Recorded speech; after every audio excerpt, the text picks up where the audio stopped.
Hey everyone, welcome to another episode of the Afterlife podcast. This is your host Pooja Chilukuri, and today I have with me Booboo Garcia. Booboo is a spiritual seeker, a mystic. He's also the host of the podcast Broader Lens, and I was very blessed to be a guest on his show, and I'm so glad I discovered Booboo and his story. He has had a few out of body experiences, a spiritual awakening, a shared death experience. He has recovered from alcoholism. I mean, there is just so much to Boo Boo's life and experiences that I am so glad he's here to share with us today. So, welcome to the show, Boo Boo. Thank you. Thank you for having me on. It's an honor and privilege.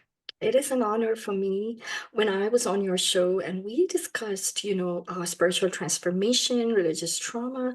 I realized that I had a lot in common with you and I wanted to bring you on and talk about it. So I'm going to give you the floor. Just walk us through. I know that you had like a dark night of the soul and a pivoting moment. So definitely walk us through that. And yeah, we're here to learn. So go for it. No problem.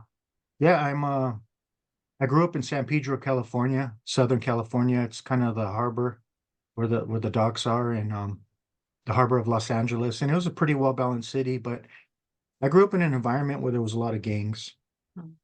a lot of drug use, a lot of alcohol, which tells me there's a lot of trauma in the unconscious collective. And I love my environment. I love my family. I love the people I grew up with. Without the mud, there's no lotus flower. And But my parents were both gang members. My father was shot 5 times in two different occasions. My mother was sliced in the back over 50 times. I always experienced some kind of violence.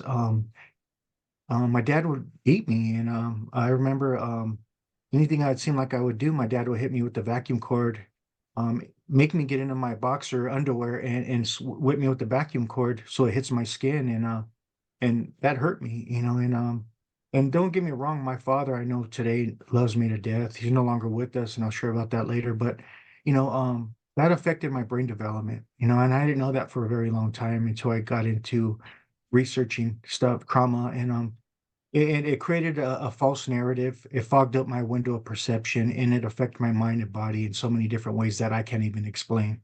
Um, but I immediately developed a belief that I'm less than. I'm not good enough. I can't do this.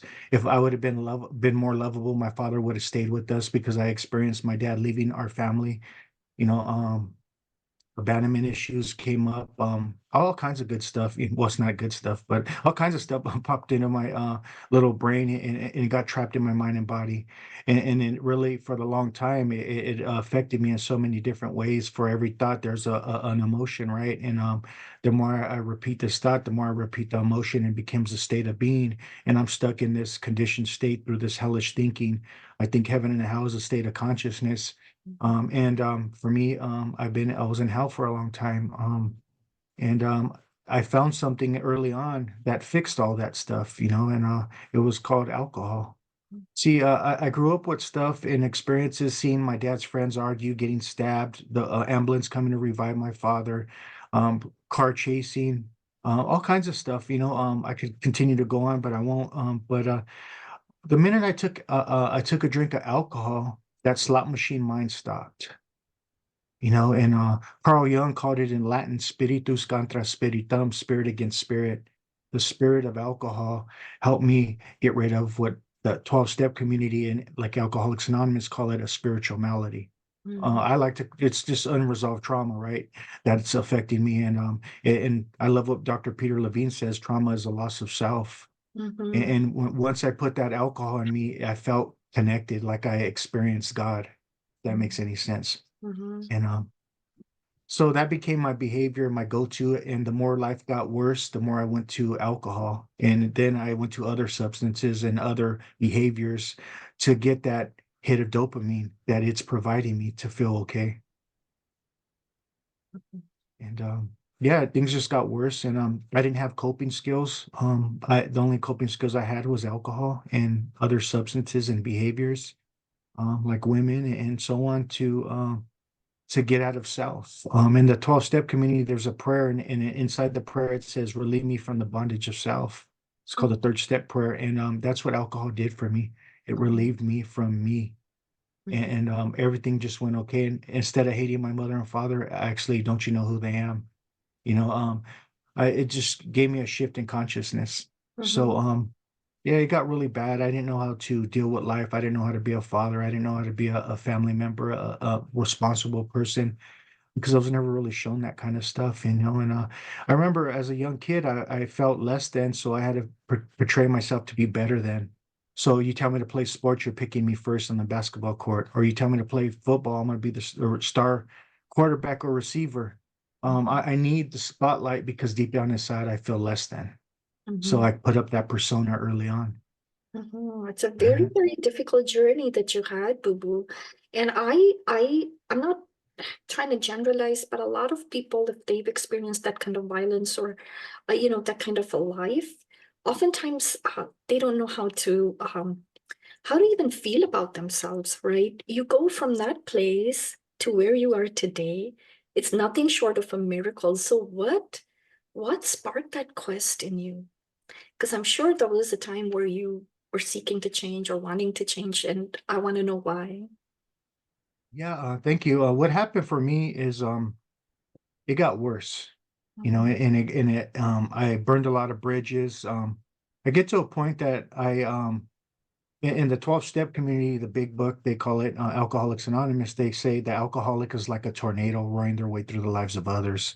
Hearts are broken and sweet relationships are dead. And that's pretty much what happened. I hurt all the people that I love me, my family, my closest people, you know, and I burned a lot of bridges. It got worse. I couldn't stop drinking. I lost my job. I became homeless, living in the streets. I became more violent, you know, and it escalated. I remember I don't want to forget this and skip this, but my father died when I was younger, and I was like 20 years old, and my father passed away, and I had an outer body experience, and I had our friend Sandra from We Don't Die. She said she called it told me about a shared death experience. I never even heard that terminology. Or mhm, my friend Nicole Lindy, who's a medium, she talked about soul blending. I didn't have this terminology. I just thought, you know, maybe my consciousness tapped into my father's. But my what happened is my father we never had a relationship. He kept reaching out to me and he asked to come around, and little by little I started to have him around.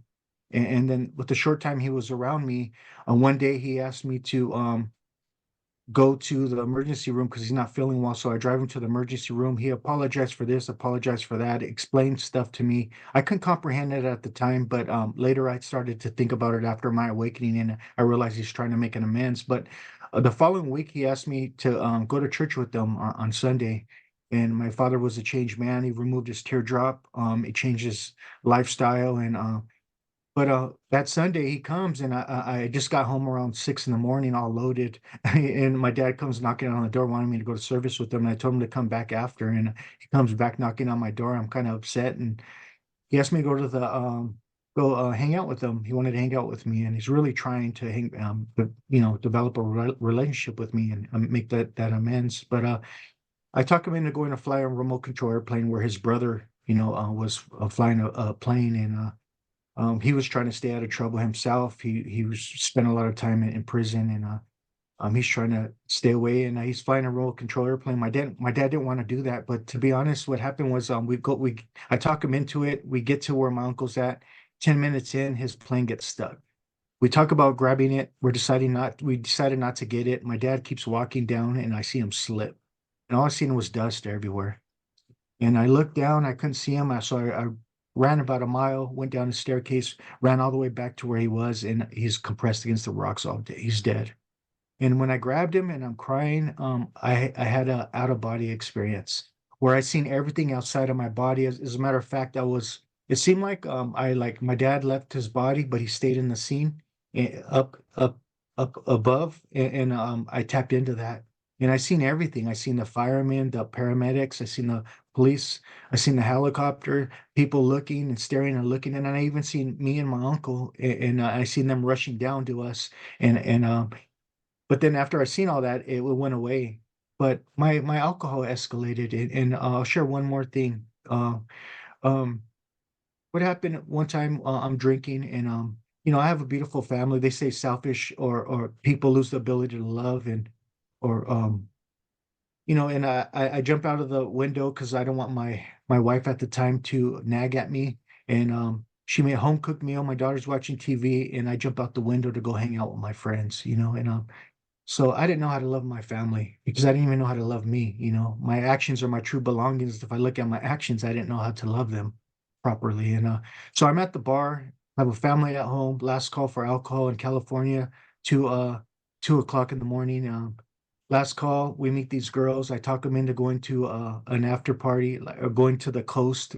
And hang out by the beach and drink and have a bonfire. And we knew a place after hours where they sold liquor, so we go to this liquor store. They sold us liquor. As we're getting out of the liquor store, we're stacked with alcohol and whatever else we got. And there's guys playing this music really loud, gangster rap it's called, back in the 90s. And they said stuff to us, and don't you know who I am kicked in, my big ego. And I start to walk to these guys. My buddy grabbed me and he says, "We don't got a gun. We don't have a we're not in this neighborhood. We're in the wrong neighborhood. We have this girl. With these girls, we have this alcohol. Let's get out of here." So as soon as we get in the car, that one girl switched seats with my buddy, and he goes with the girls, and she comes with us, and we take off, and we're at the red light, and these guys throw something at us, and don't you know who I am? Kicked back in, and I get out of the car, and I don't have that ability to think before I react. I just react. I don't think about consequences or nothing. And these guys pull out guns and start shooting at me.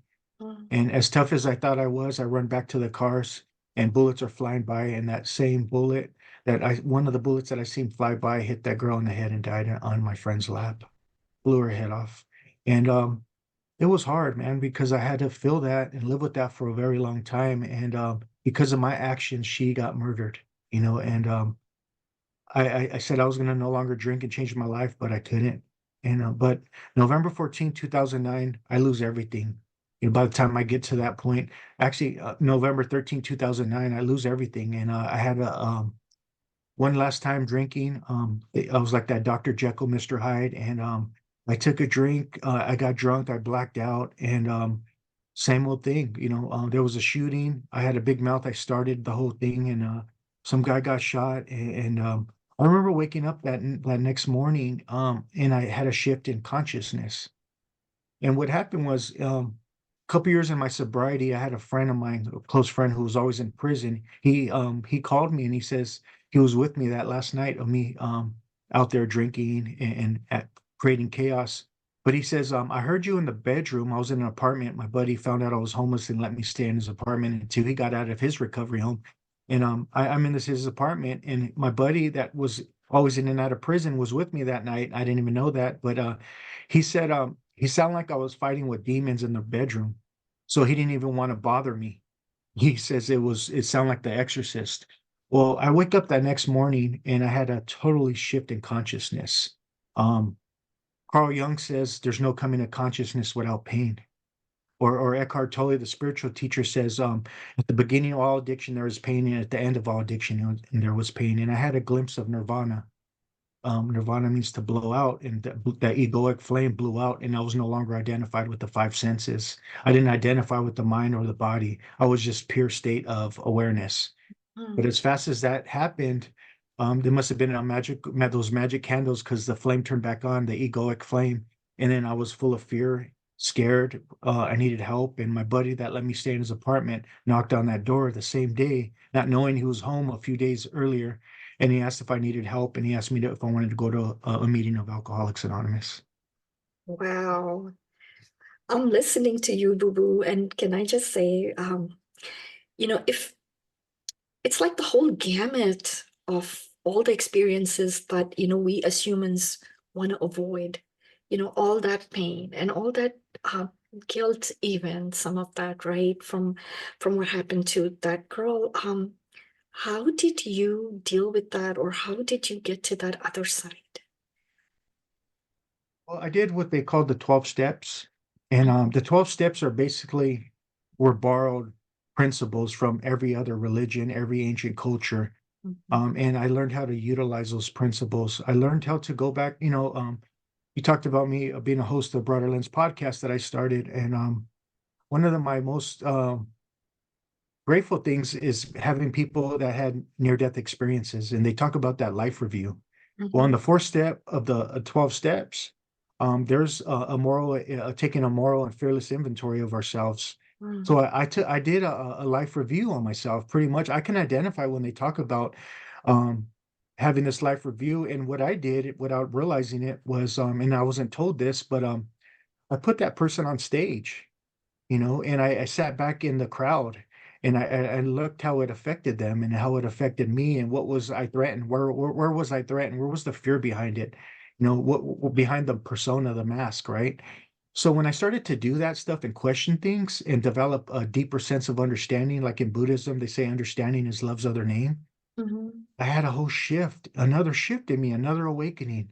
And I started to look at things from the heart versus that elusive or destructive, unhealthy ego. And I don't believe the ego is completely unhealthy, a bad thing. It's a sense of self. But when you're unaware of it and you have a lot of trauma and experiences you never dealt with, then it becomes unhealthy. If that makes any sense. It does make sense. And I have to tell you, Boo Boo, when I first met you and I did your podcast and, our email exchanges, and now I'm talking to you, right? It is so much love and so much, you just have such a pleasant demeanor. I'll look at you, I feel like there's so much light coming out of you. That's very hard for me to reconcile that with your experiences. Like, I just think that that's commendable. And I really appreciate you for the hard work that you've done on yourself. I think you're 14 years sober. Is that right? Yeah. Okay. Yeah. Thank you. Congratulations on that. That's a big, big. I can't even get sober off of my sugar addiction. Okay, so I I really appreciate you.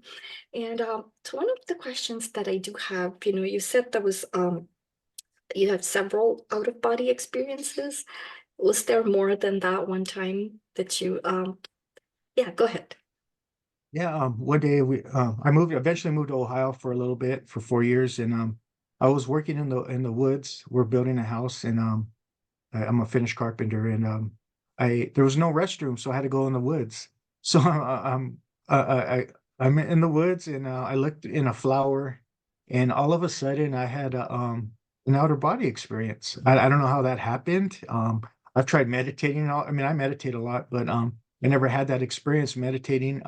But I had it when I was looked in this flower. I have no idea how that happened, but I no longer was the mind or the body. I was just in pure state of consciousness, and there was no thoughts. It was just awareness, and I kept slipping in and out of this for a couple of days. Then it Mhm. finally went away, and, Yeah. and I realized that that's another experience where there's no such thing as time, Hmm. and there's no such thing as death. Who we Hmm. really are is beyond the mind. Hmm. If that makes any sense. Yes, yes, it does. And but how did you get from the 12 steps to this spirituality? And you have your own podcast and you have some very interesting guests. And the conversation you guys have, I think it's very important because there's like you talked about the woundedness earlier, like the collective. And these days, that's really playing out, right? We see that in the world. So, how did you, and even with the 12 Steps program, I remember us talking about, that it wasn't all easy because you did experience some kind of a trauma, even from that, right? That was a religious trauma, so could you talk about that a little bit? Yeah, well, I like what Gabor Mate says, trauma means wound in Greek, right? Mm-hmm. And started to because a lot of times I think trauma is a misunderstanding on trauma. There's the big T traumas like Gabor talks about, and there's the little T traumas, the obvious traumas or the developmental traumas. Mm-hmm. But yeah, the same fellowship that helped me get on a spiritual path, and I think when you have a spiritual awakening, it's you're more in tune to authenticity. I think that's the biggest minority in today's world is authenticity, individuality. And that doesn't mean you're separate from everyone. You're more in tune to the oneness of life. And um when I started to have a deeper sense of awareness and having deeper insights on things, I started to question stuff in the 12-step community, like in the because the big book of Alcoholics Anonymous, for an example, was written in 1939, and Mm-hmm. they're telling people that they have an allergy of the body, and there's no such thing as an allergy of the body. As a matter of fact, it was debunked in 1944 by Yale University. Um, and modern science doesn't talk about analogies. So I'm like, why am I going to tell a new person they have that unless it's an analogy or a metaphor? But that's not real scientific backing. There's no scientific backing. So I started to question things because it was created in 1939. And because I started to do that and I stopped utilizing the same or stopped parroting the same type of lingo, I started to lose friends. I started to I was made fun of.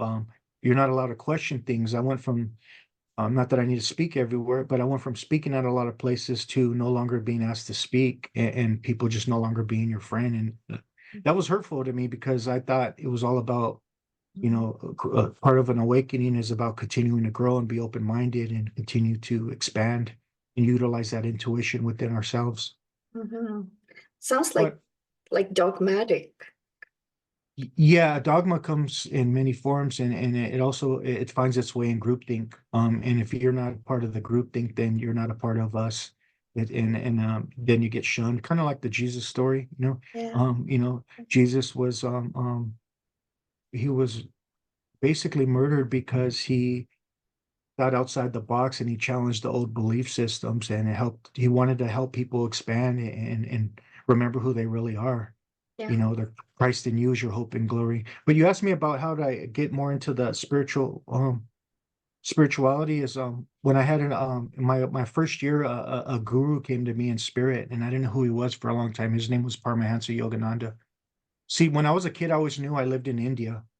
I always knew I lived in the Himalayas in ancient China. I remember watching those those kung fu movies on the weekends on regular TV, Mm-hmm. and it was translated. And I remember living in that type of environment. So I remember that. So when I had my awakening, I went back to those teachings. I started Mm-hmm. to study the Gita and a lot of the beautiful writings that come from ancient India. Mm-hmm. So you were having like past life memory flashes, something like that? Um, yeah, at a young age I did, but when I had my awakening, I went back to those teachings unconsciously, like Yeah. automatically. So I started studying, and mysticism came to me strong. Mm. A lot of the mystics came and taught me about love and compassion and or the oneness of life. So my heart started to expand. That's beautiful. That's beautiful. Yeah, I know from my personal experience too, when I had that trauma with the, fundamentalist religious institution, one of the things that helped me heal was to go back to my childhood and, the things that used to light me up. I tried to start there. So that's a good place to start. I'm going to ask you another question, Boo Boo, and you don't have to answer it because I am careful. I've had trauma, so I don't want anybody to relive their trauma. So, but my question is, how did you get to a point of acceptance and forgiveness? Because when I talk to you, I sense that I'm talking to someone that's done a lot of work and there's been a lot of healing. But for many, many of us, when we have been wronged, whether that's, all the gunshots that you had to see, people dying, your own parents going through everything, um, even the violence you experienced as a kid, how did you, yeah, what led you to the acceptance and the forgiveness? Well, I'll go back to what I said earlier about the Zen master Thich Nhat Hanh says understanding is love's other name. Mm-hmm. And when I really understood me and what created the wrong perception, the persona, and started to question, like, I didn't know my parents' secrets. I didn't know like some of the shame, the guilt they had, or their Mm-hmm. upbringing. So when I even tried to even question that, and maybe my dad didn't know his father. My mother didn't know her father. And she being a female and a drug addict herself, she probably has a lot of deep secrets. Mm-hmm. And that may have affected her. So I just started to look as they were suffering as well. And when I could really just understand my own suffering, my own wrong perception, my own traumas, my own fears, et cetera, that gave me compassion for others. Uh, And so understanding is love's other name. yes, it is. And Yeah. thank you for saying that again. I love it. And Eckhart Tolle even talks about the pain body, right, in his writings. And our parents are carrying that as well. And, their ancestors carried something before them. And somehow it's all compounding. And with each generation, unless someone does the work to heal that, right? So thank you for doing that work to heal. I believe it heals your bloodline. That's just my belief. But thank you. Thank you for sharing. No, And yeah. no, thank you. Can I share something on the pain body really quick? Yes, please. One day, Tupac Shakur, he was a rapper in my time, and he died, got murdered. But he had a movie coming out, and it was in Ohio, and I went to go see the movie. Um, I watched this movie, and what happened was after the movie, I'm driving away, and I couldn't stop crying. I cried for 4 hours, and I wasn't sobbing, but I had tears just running down like like like it was just a stream of tears constantly for about 3.5, 4 hours. And I remember like, why am I like what's going on? I can't stop. And it was pain body. And I was healing because Tupac wasn't the only one that got murdered. I had so many friends that got murdered. It was normal to have a drive-by at my school football game when we're playing the rivals. It was normal for my friends to be murdered every 2 weeks. Um, so I had all that stored in me. So when I watched this movie, there was some kind of healing that took place, and we just didn't know. We just didn't know. And Mhm, I always tell people I didn't join a gang to be a bad person. I joined a gang because I wanted to feel loved. I wanted to feel a part of. I wanted to mhm, feel like important. I wanted to feel somebody. Because deep mhm, down inside, I felt like a nobody. mhm. If that makes any sense. That makes a lot of sense because that's all of us wanting, I think the basic human need, apart from food and shelter, is love and connection. There Mm. is no way any of us can thrive without that. So it's very natural to seek that. The survival, right? To survival, yeah. And Oh I yeah, can't believe you just said that it was normal for you to, have a friend die every 2 weeks. I honestly, Boo Boo, that's just a lot. It's a lot. So, like when you talk about the tears and healing that pain body, that gives me a lot of hope that someone like you, could go through so much and there still be a light at the end of that tunnel. I mean, you are shining that light through your podcast. I just, whenever I listen to it, right, there's just so much. It's not just information. I think it's to me, it's like lighting a lamp and a lamp and another one and another one, So thank you for the work you're doing. How can people find your podcast?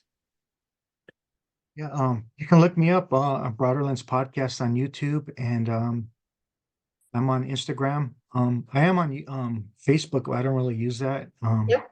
Okay. But yeah, I'd And love to have you on. I'm on and Spotify. definitely send me all the links so that I could include it in the show notes. Absolutely. I want people to find you. So thank you for joining us today, Boo Boo. And I hope to stay in touch. Thank you.